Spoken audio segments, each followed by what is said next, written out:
Aloha everyone, and welcome to Asia Pacific Dance Festival's Moving Forward project, a series of conversations with participants in the festival from years past. We'll be hosting a different participant each month from today through October, and we'll hope to see you back for all of our broadcasts.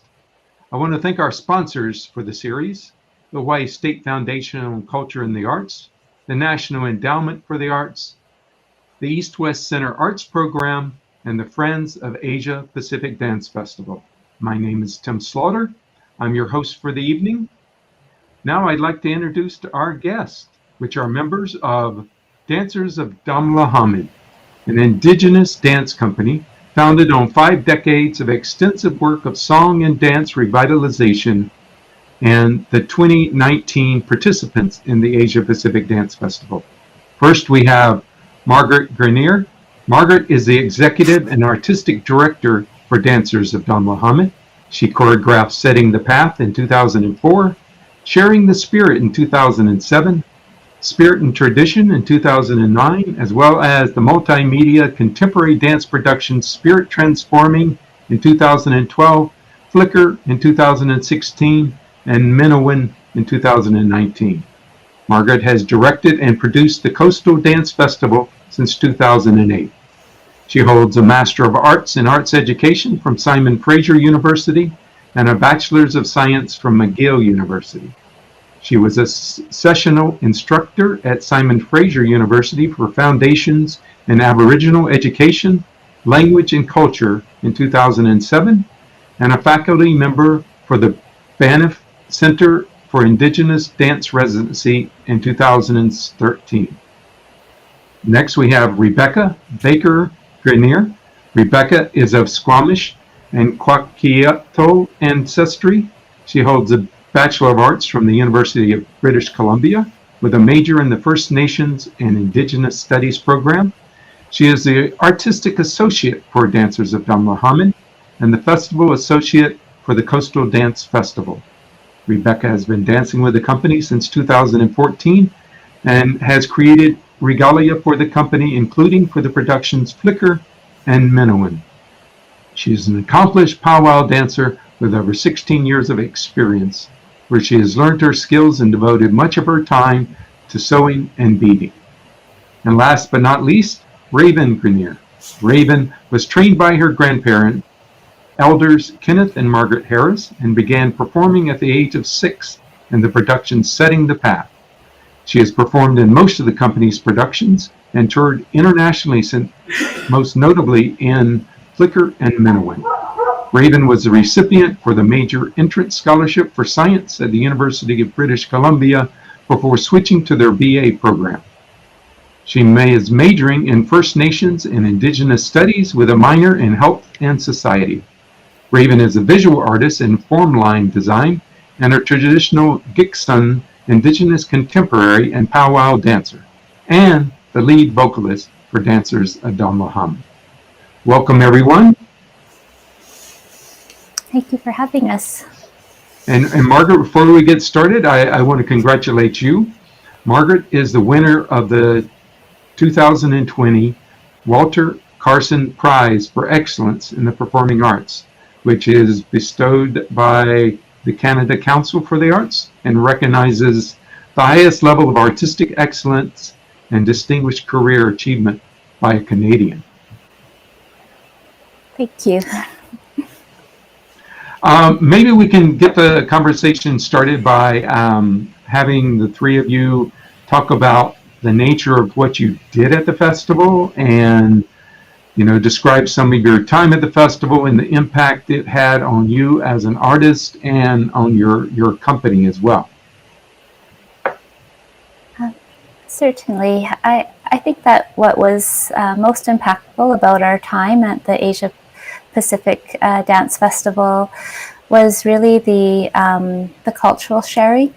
As an Indigenous dance artist, our practices mean so much with regard to our identity, our revitalization practices that relate to language, that relate to carrying oral histories and ancestral knowledge. So to come into a community where you have the opportunity to be with other artists that are also sharing and teaching in their languages and practices, I think that was what was really unique to the experience and something that we'll really treasure and carry with us.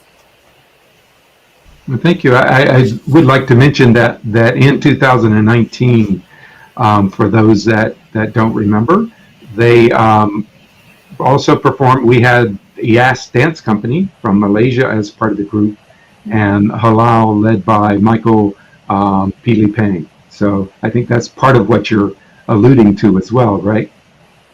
Yes.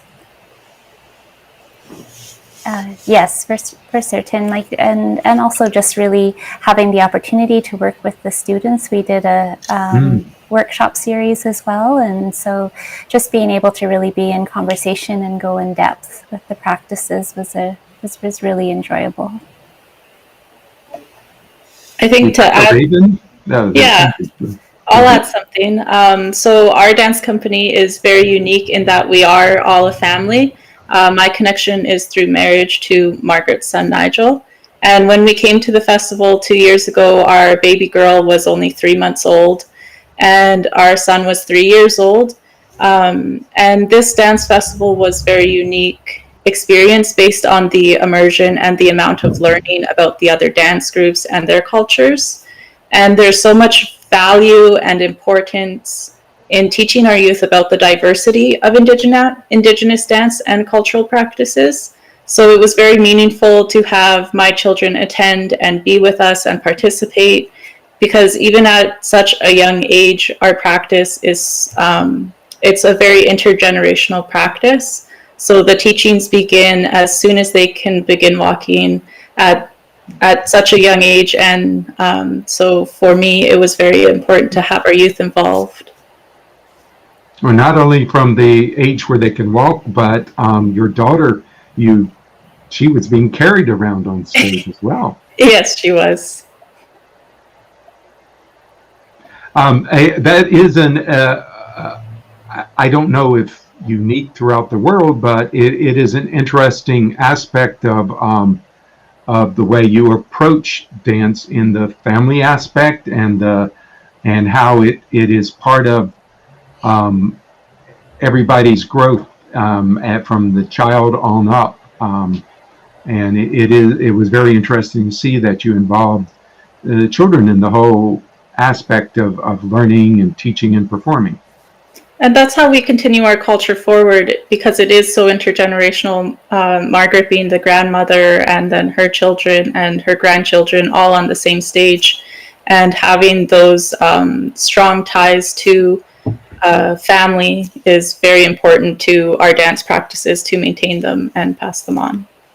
Certainly. And I must say that it's hard to believe that Margaret is a grandmother. Not just... Now, Raven, you started at the age of 6, right? So you've been doing this for a little bit. Yeah, I was fortunate enough to have grown up with the teachings of my grandparents, and who lived through quite a different time, who lived through a part of the potlatch ban. So those revitalization efforts being passed down and passed on to my mom and the company, and then now also to Rebecca and I's generation.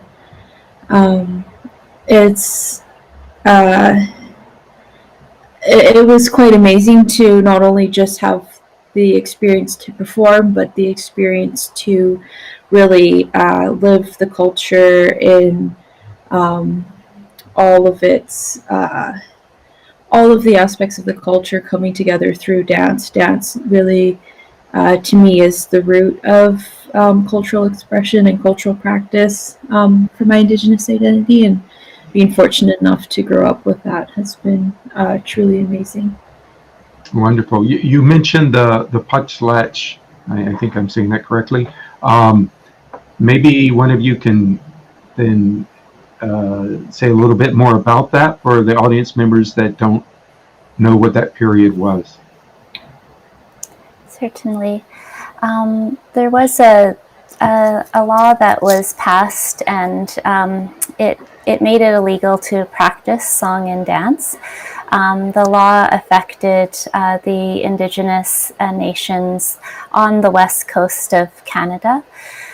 We practiced our songs and dances within what in our territory we call our feast hall. It's also called the potlatch. And so the potlatch band was something that was specific to dance, but because through our dances we were carrying our oral histories, we were carrying our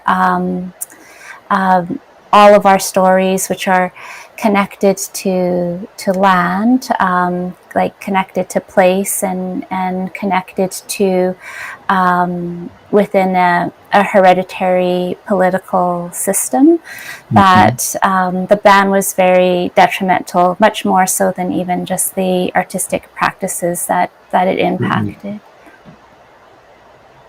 Well, thank you. That gives us some context for the experience that were shared by your parents, correct? When did the ban end?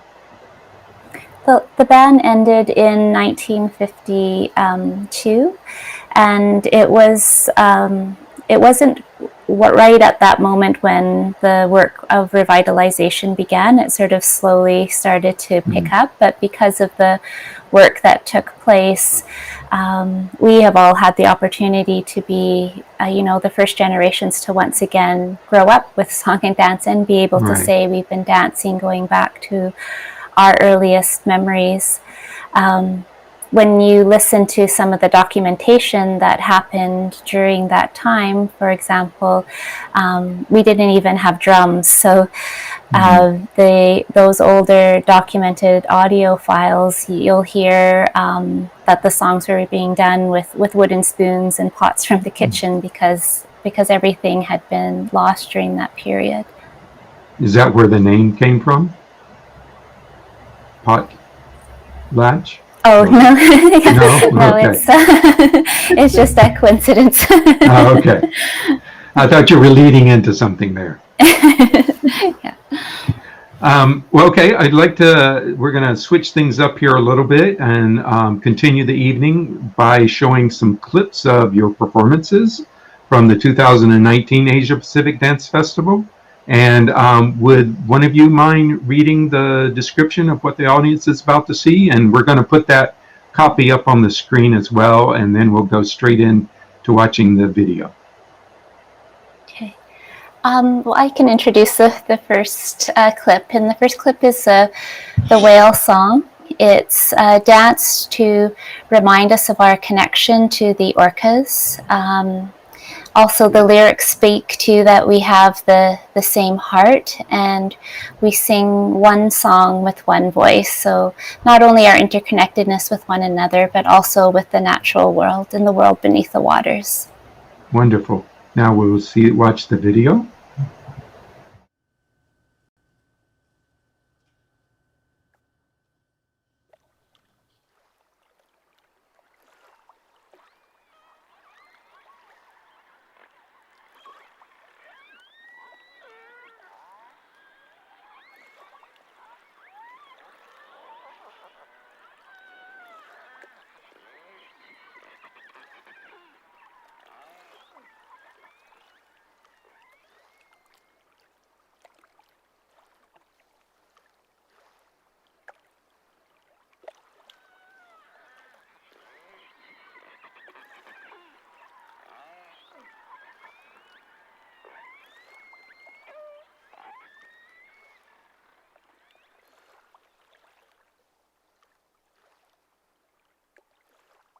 Hey ya hey, hey ya hey, hey ya hey, hey hey,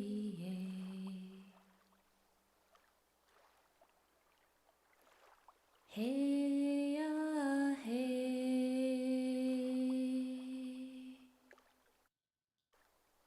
Dim daki get num slaha sagait gon kamu.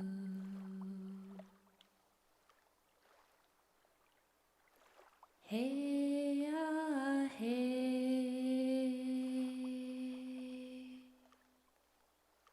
hey ya hey, hey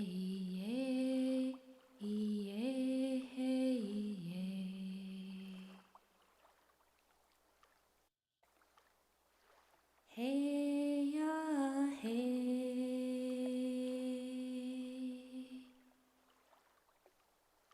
Dim daki get nim slaha sagait gon talo.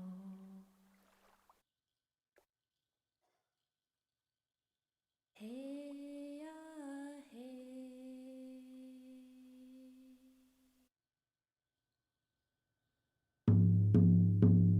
Hey ya hey ya hey, hey ya hey ya hey hey hey. Hey ya hey, hey ya hey, hey ya hey hey hey hey. Bak nekleri get le lim sarai twenet. Hey ya hey ya hey, hey ya hey ya hey hey hey. Hey ya hey, hey ya hey, hey ya hey hey hey hey. Sagait kit lam hedit out lem dit sim god. Hey ya hey ya hey, hey ya hey ya hey hey hey. Hey ya hey, hey ya hey, hey ya hey hey hey. Bach nach lily get lim sarai twenet. Hey ya hey ya hey, hey ya hey ya hey hey hey. Hey ya hey, hey ya hey, hey ya hey hey. Sagait kit lam hedit out lem dit sim god. Sagait kit lam hedit out lem dit sim god. Hey ya hey ya hey, hey ya hey ya hey hey. Hey ya hey, hey ya hey, hey ya hey hey. Hey ya hey ya hey, hey ya hey ya hey hey. Hey ya hey, hey ya hey, hey ya hey hey. Hey ya hey ya hey, hey ya hey ya hey hey. Hey ya hey, hey ya hey, hey ya hey hey. Hey ya hey ya hey, hey ya hey ya hey hey. Hey ya hey, hey ya hey, hey ya hey hey. Hey ya hey ya hey, hey ya hey ya hey hey. Hey ya hey, hey ya hey, hey ya hey hey.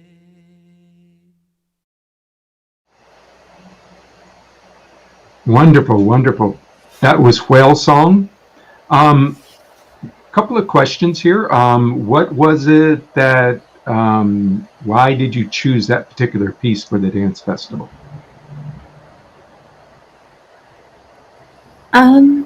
So the whale in our Gigsan society is one of our four main clans.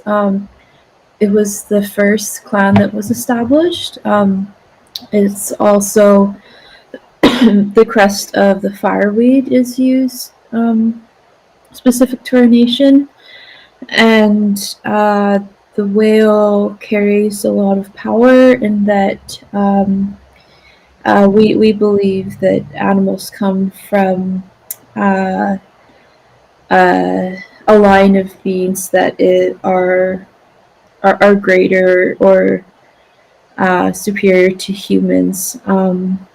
So we see the whale when we come from that clan, we see it also as our family, which you can see in the ways that orcas or the whales, the killer whale, how they interact with one another in their own family groupings. You can see our home reflected beneath the waters, and a lot of the stories.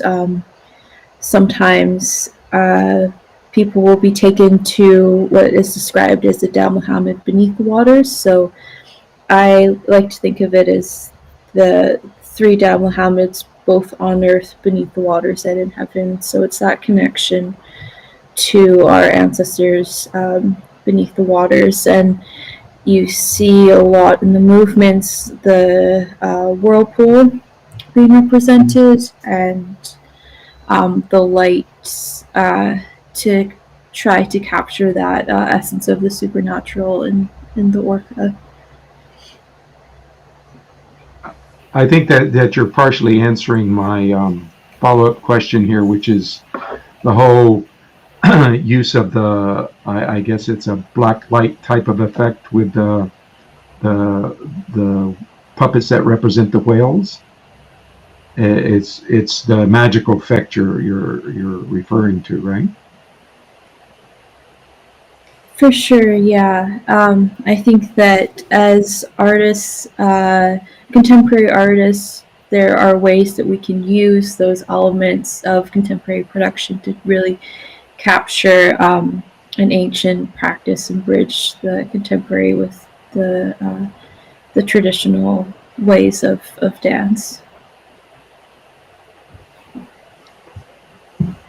And just to add to that, I think one of the things that is very unique about this song and presenting it at your festival is because it is a water song, and connecting, because we're coastal peoples and so are you. I think that that connection of water is very strong in our histories in sharing similar practices, even though the distance between each other is so far. Right. Well, thank you. Thank you both. Now we're going to watch a second clip from the 2019 festival. And if one of you could read the introduction for this one. I can do the introduction again. The next clip that we're going to see is the Warrior Song. And the Warrior Song is danced for our resiliency. And by speaking to resiliency, it's speaking to cultural resiliency, language resiliency, resiliency of carrying our identity forward within these contemporary times. We ask our ancestors for their help so that we are not alone. And we ask for life and are reminded that the sun will shine again. So it is a song that's not only on affirming who we are, but also the hope of carrying this forward. Okay, wonderful. Now if we'll watch Warrior Song.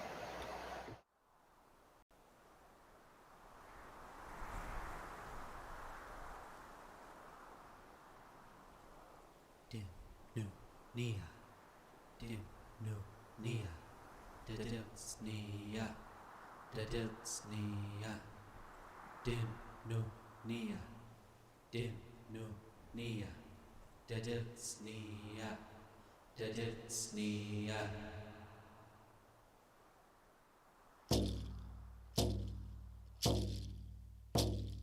Hey yay, hey yay. Hey yo, hey yay, dim no nia, dadils nia, dadils nia. Hey yay, hey yay, hey yo, hey yay, nedin da auch, dim am gully, la kochtit, Nedin da auch, dim am gully, la goktit,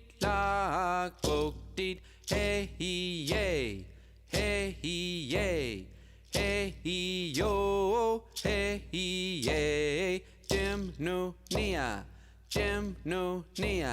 dadils nia, hey yay, hey yay. Hey yo, hey yay, dim go nai, dim la moi, lach get, dim go nai, dim la moi, lach get, hey yay, hey yay, hey yo, hey yay, dim no nia, dadils nia, hey yay, hey yay, hey yo, hey yay, dim lach needed, nia, dim lach needed, nia, dim lach needed, nia, dim lach needed, nia, hey yay, hey yay, hey yo, hey yay, dim no nia, dadils nia, hey yay, hey yay, hey yo, hey yay, dim willy, dim willy, dim hach goy mach logs, logs, dim willy, dim willy, dim hach goy mach logs, logs, hey yay, hey yay, hey yo, hey yay, hey yay, hey yay, hey yo, hey yay, hey yay, hey yay, hey yo, hey oh.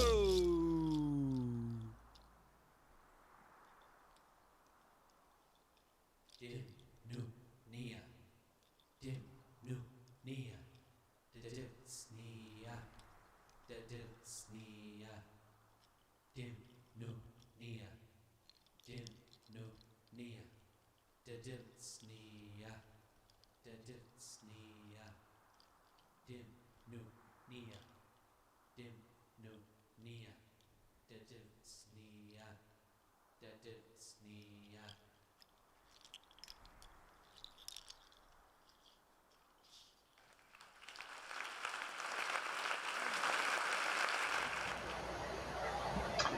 That is such a beautiful piece.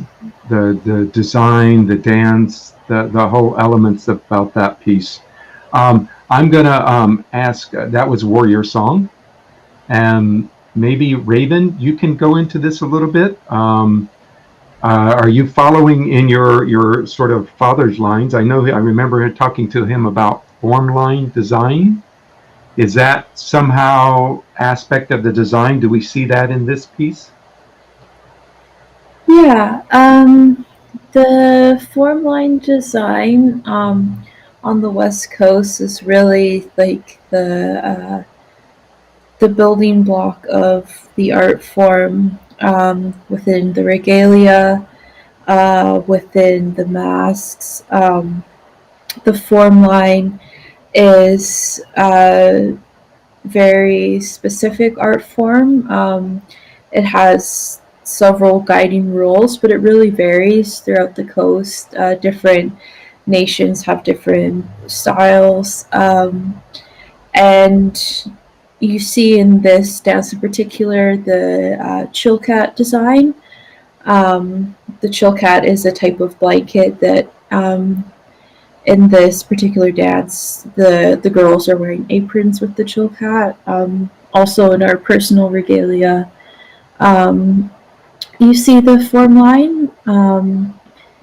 The something I really like about this song in particular that we were talking about as a group um, is how it is practiced by both men and women.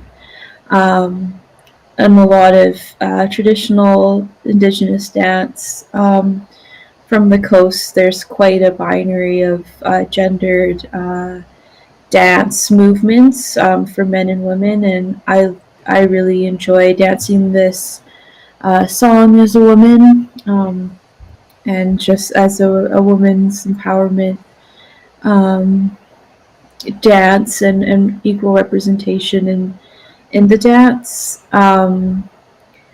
is There's a certain strength to the dance, right? A certain for power. sure. Yeah, yeah. And I think the power is like you're saying, it's represented in the art form and coming to life through the dancers. Oh, wonderful, thank you. And masks make up such a important part of what you do as well. Is that Margaret? Is that a personal choice, or is that something that is intrinsic in the culture, the what's been handed down?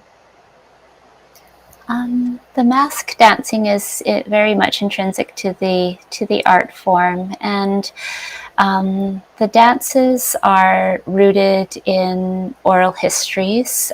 Certainly, we are creating contemporary works, and that's something that has happened throughout time. I mean, our first dances would have started in the earliest part of our oral histories, and then when significant events take place, new dances would have been introduced, and the masks represent something that we call a nachnanga, or singular is a nachnach. So these are beings that are greater than ourselves, and beings that have always held a very important place throughout our history. So the mask therefore becomes a very important part of the dance. And even one way of looking at it is that when being trained as a dancer, you're never really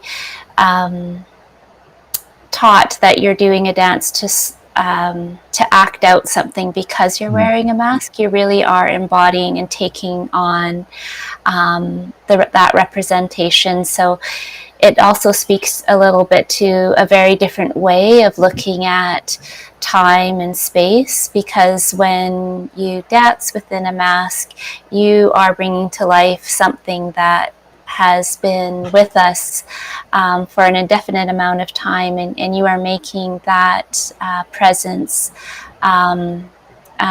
brought into the moment while the dance is taking place. Oh, excellent. Thank you. Rebecca, you helping to create a lot of the regalia, right? You actually, are you involved with making the mask as well? No, I'm not traditionally trained carver, and I don't even know how to carve. But Andy, Margaret's husband, he has done a lot of the carving, and we have commissioned other artists to help with that as well. Mm-hmm. Well, it's all beautiful work, everything.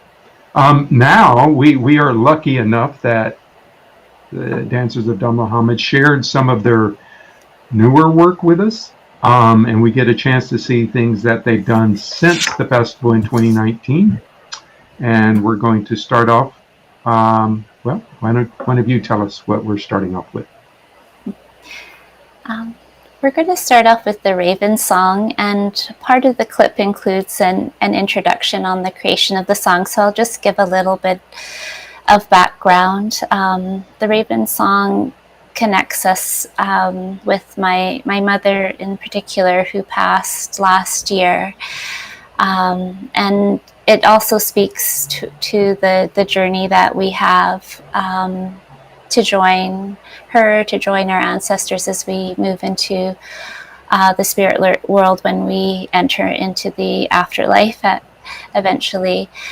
But I think what the project that we are starting, it speaks, like personally for our family, it speaks to this big transition that we are going through as our elders are passing, and as our younger members are growing into other roles within the family. But I think that also speaks as well to the, that was the generation that revitalized our dance form.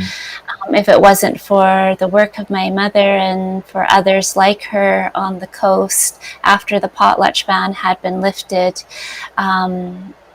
these practices would have been lost and are lost in some communities. So it's celebrating and recognizing that as well. All right, thank you. Now we'll watch Raven song. This song was written in honor of our grandma, our Newcomb. She loved all of her children, and she was so proud of every one of them. She was proud to see the strength and the vibrancy of all the different dance groups at the Coastal Dance Festival, and to witness all of the many different people that she taught.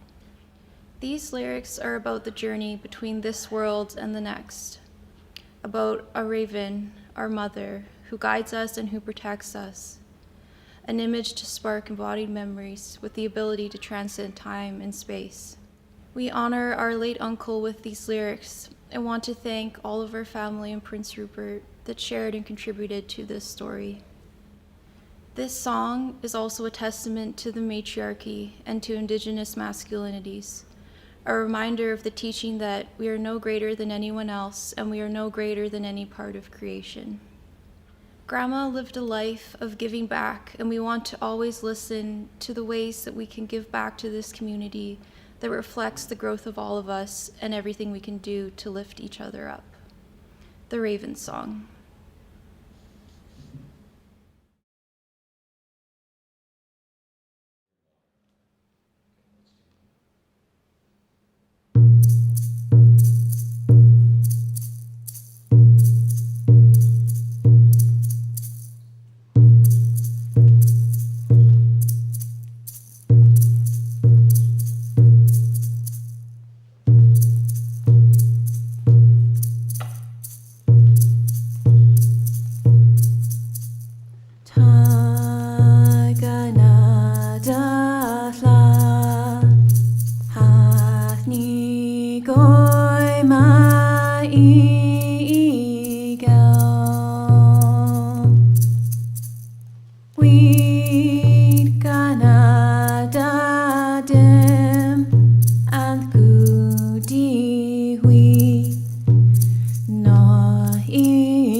Another beautiful piece.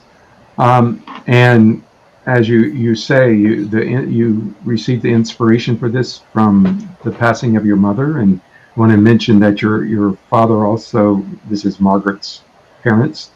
Um, your father Kenneth passed away in 2010, and your mother just last year. Please accept our condolences on that. And I also wanted to mention that they were in 2019, correct? They were inducted to the, I believe it's called the Dance Collection Hall of Fame. Is that right? Yes, that's correct. Maybe in this piece you can talk a little bit about the whole idea of original choreography and traditional pieces. I mean, you obviously you choreographed some of these dances, and you're pulling upon a tradition, correct? Yes. So everything that we create when we're working with the new work, we always have things very rooted in story, and even if we're not sharing our ancestral stories through the new works, they're rooted in the same form. They're rooted in the same movement vocabulary. They're rooted in the same a style of dance. So, like, for example, if we have a warrior song or a welcome song or a masked dance, they follow similar principles as what Raven was speaking to when she was speaking to form line. They're sort of like these guiding principles that maintain it as being distinctly within our dance form. However, I think that when we're creating something new, for us, it does have to be something that resonates deeply for us. Our family is continuing a story within these contemporary times with the work of dance revitalization that has taken place, and also just sharing our experiences as Indigenous artists that are working through what is essentially the colonial context that we are working in this time. And I think that's something that we have to transcend in order to pass that forward to the next generation. So even though this is where our present day stories are sourced from, they still hold those very old connections at the same time. I see. Rebecca, how does that impact how you participate as part of the company? I mean, there's this aspect of tradition that Margaret is referring to that's passed through over generations. Are you referring because my relationship with the company? Well, you're the next generation, so she's talking about how it is developed and transitioned, and I assume then for your generation there is additional transformations of some sort. Yeah, I think within our family we hold a responsibility to learn, to carry forward our culture, our dances, our songs, and all of our practices. So for me, as the next generation, also as being married into the family, it is my responsibility to carry that forward, to teach my children, and to ensure that my children are involved. I think my role within the company is to focus on the regalia. That's how I see that responsibility playing out in a tangible aspect. Okay. And Raven, this particular piece has a kind of a personal connection for you, correct? Yeah. So I wrote the song for and as well as worked on the choreography with my mom for this piece, and um, the lyrics and the story is definitely very personal. Um, in terms of creating the song, that's also something that can, within the context of thinking of how revitalization is moving forward and the influences of the next generation.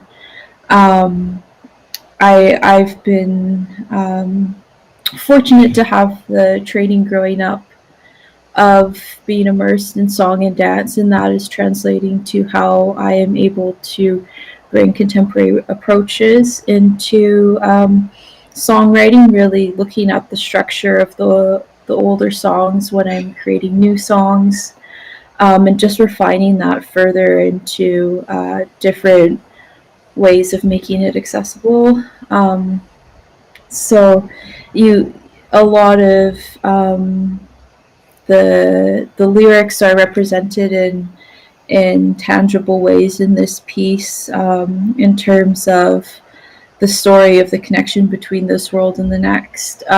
Just even the way the bodies are on stage and the alternating circular paths of the girls and the men. It represents the cosmos and those types of images.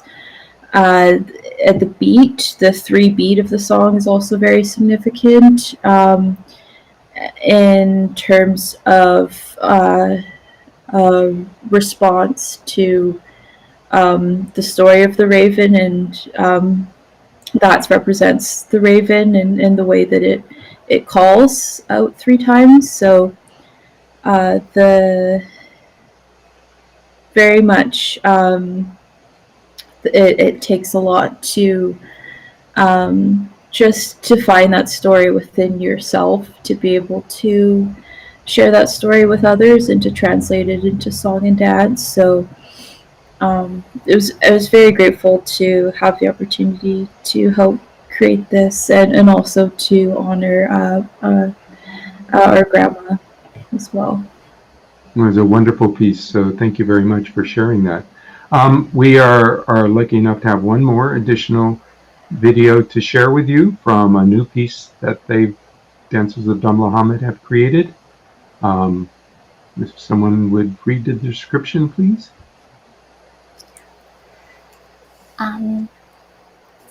The last dance that we're going to be sharing is the Goose song.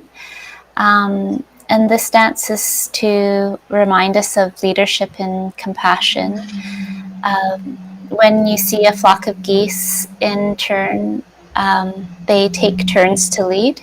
And if a goose falls from the flock, then others join it until it's ready to fly. So with this song, we're looking to some very old teachings, and these teachings come from my mother's side of the family. My mother's Cree.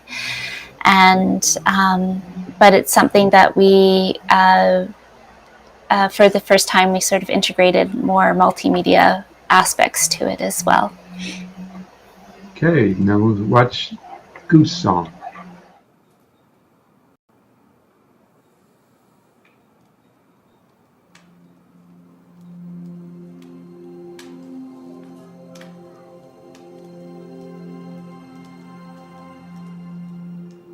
The Goose Song.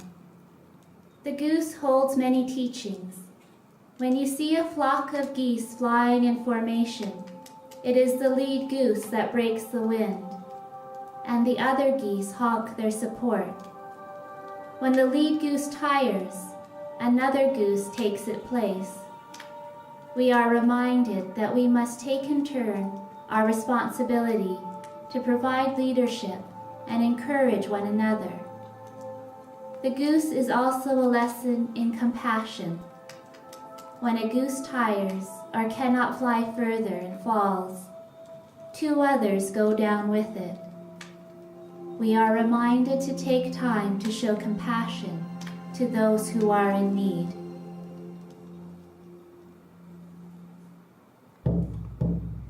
Ah hey ha ha ha, ah hey ah hey ha, ah hey ah hey ah hey ha.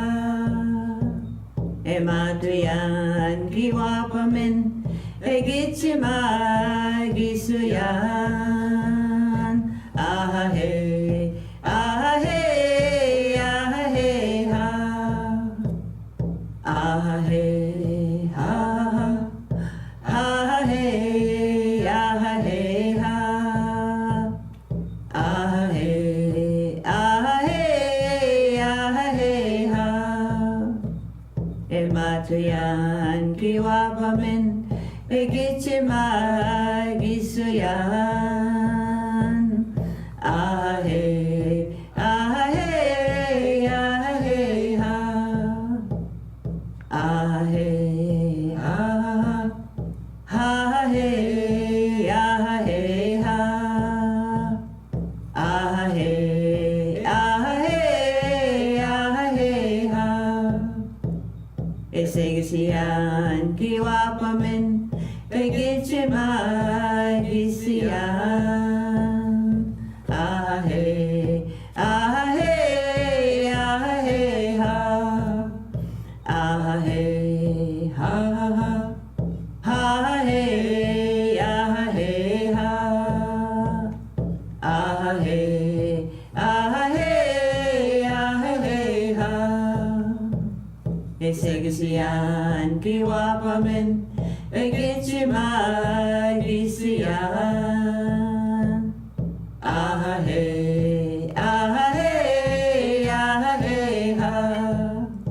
Ah hey ha, ah hey ah hey ha, ah hey ah hey ah hey ha.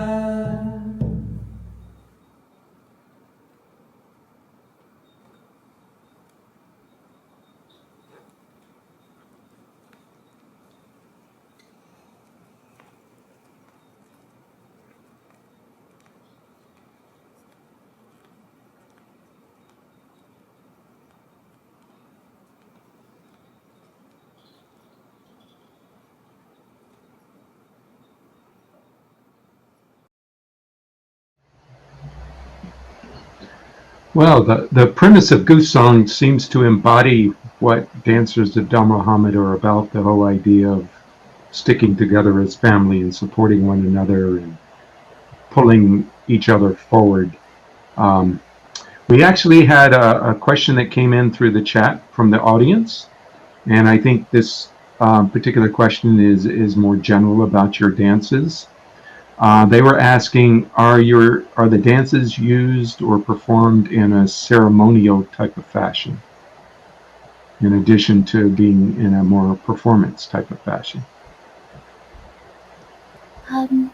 Within the speaking within the Giksan culture specifically, we do have different forms of songs. So we have songs that are shared with the intention to be performed. We have songs that are created that would be sanaths or protocol songs. We also have songs that would be reserved only for who we call the Wihalite, or the medicine people that carry that work within the community. And then the other style of song is the limkoi, which is a lament or a song that's done if there was protocols with the passing of someone. So there is, in my opinion, a very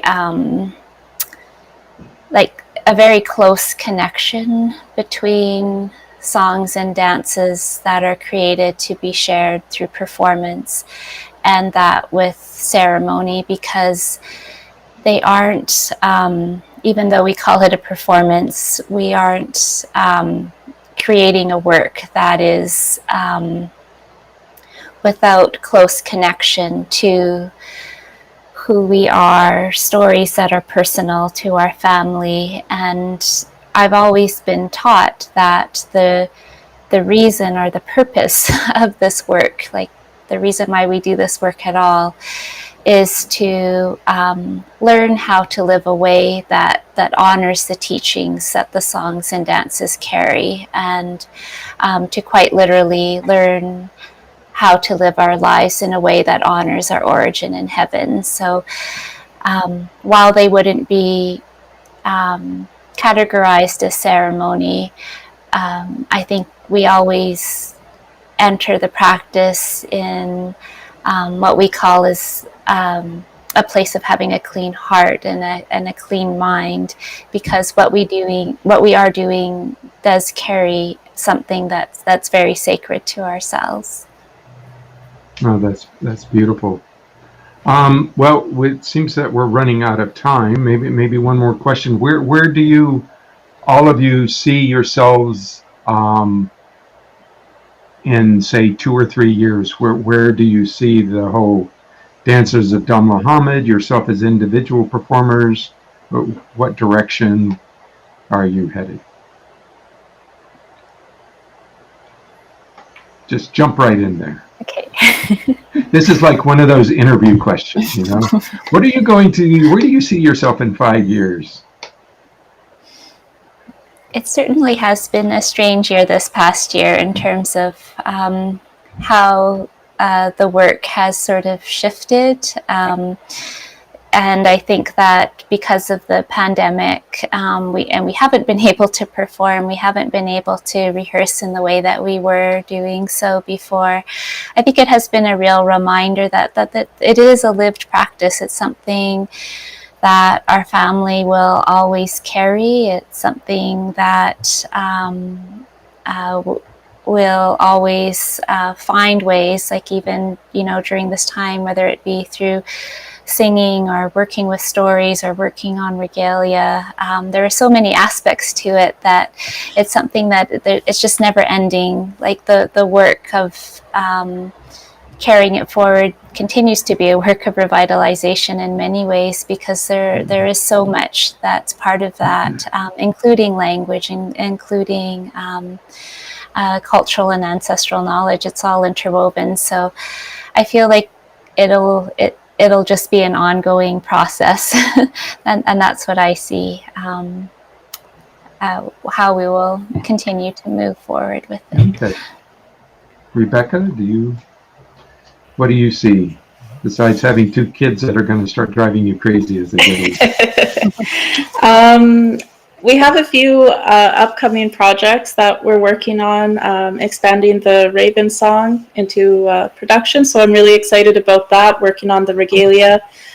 Just something that kind of I thought about as we're talking about is that our dance practices are so holistic, meaning that the dances, the movements, the songs, the regalia, the masks, everything, that they cannot exist without one another. So I'm very excited to continue the creation processes through regalia and dance with the company and with the family.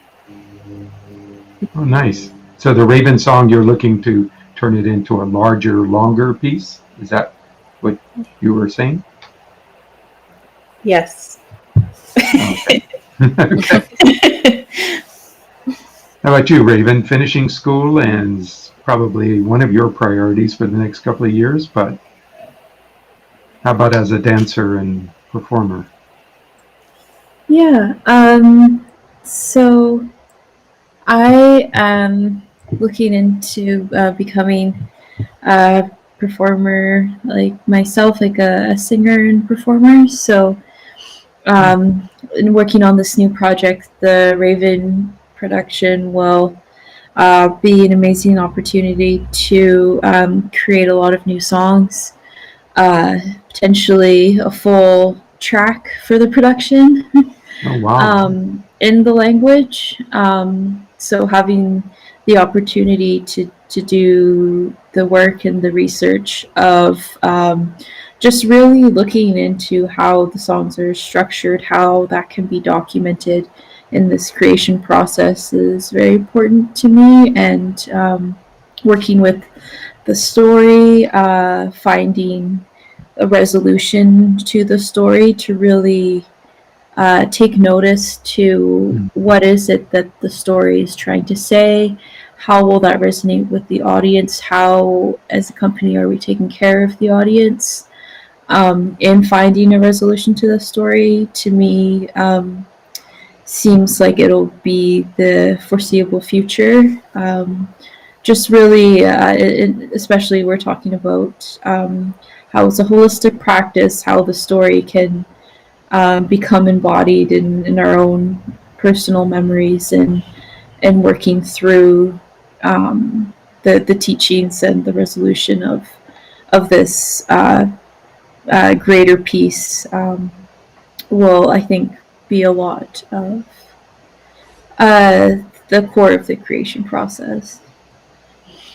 Well, that sounds like you have a wonderful project ahead of all three of you, and I look forward to hearing more about that. And I want to thank you so much. They're coming to us from the Vancouver area in British Columbia, so it's now after 11 o'clock their time. So they were gracious enough to stay up with us and join us for our first of the Asia Pacific Dance Festival Moving Forward project. And I want to thank you again, Margaret, Rebecca, Raven, thank you so much for joining us.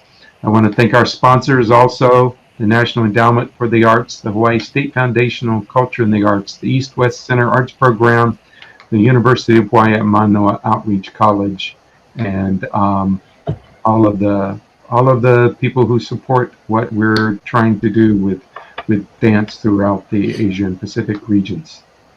So thank you, and please join us back on June 11th when we will have Ask Dance Company's Joseph Gonzalez, the artistic executive director for the company, and members of Ask Dance Company will be here as well. That's June 11th, Friday. That's a Friday as well at 7 o'clock, yes. So thank you once again, everyone. Everyone, please stay safe, and aloha.